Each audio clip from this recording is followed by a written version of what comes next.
स्वागत है आपका डिजिटल ब्रेन चैनल में, जहां कहानियां सिर्फ सुनी नहीं जाती, बल्कि महसूस की जाती है। आज की कहानी आपके मन की गहराइयों में एक सवाल छोड़ जाएगी।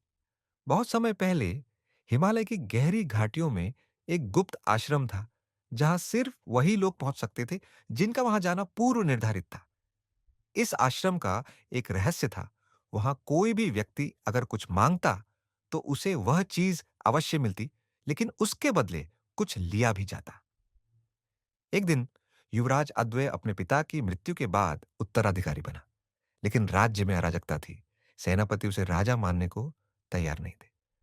हताश होकर वह अपने गुरु के पास गया।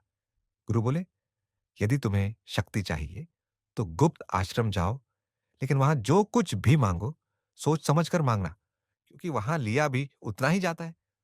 अद्वै घोड़े पर सवार होकर बर्फीली पहाड़ियों को पार करता हुआ गुप्त आश्रम पहुंचा। वहां एक वृद्ध संत बैठे थे। उन्होंने बिना देखे ही कहा, राजकुमार, क्या मांगने आए हो? अद्वै ने दृढ़ता से कहा, मुझे अपार शक्ति चाहिए, ताकि मैं अपना राज्य बचा सकूं। संत मुस्कुराए और बोले, तथास्तु। लेकिन कुछ अजीब हुआ। अगले ही दिन अद्वै की शक्ति 10 गुना बढ़ गई। उसने अकेले ही अपने दुश्मनों को हराया। सारे सेनापति उसके सामने झुक गए। लेकिन कुछ दिनों बाद उसे महसूस हुआ कि उसकी याददाश्त धीरे धीरे मिटने लगी है। वो अपने राज्य के मंत्रियों को भूलने लगा, अपने परिवार को भूलने लगा, यहां तक कि अपनी मां को भी। फिर अचानक एक दिन जब वह अपने ही सिंहासन पर बैठा था, उसने खुद से ही सवाल किया, मैं कौन हूं? उसे कुछ भी याद नहीं आया।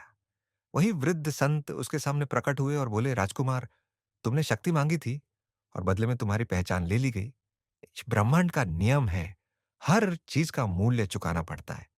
अद्वै सदमे में था। वह शक्ति से भले ही विजयी हो गया, लेकिन खुद को ही खो बैठा था।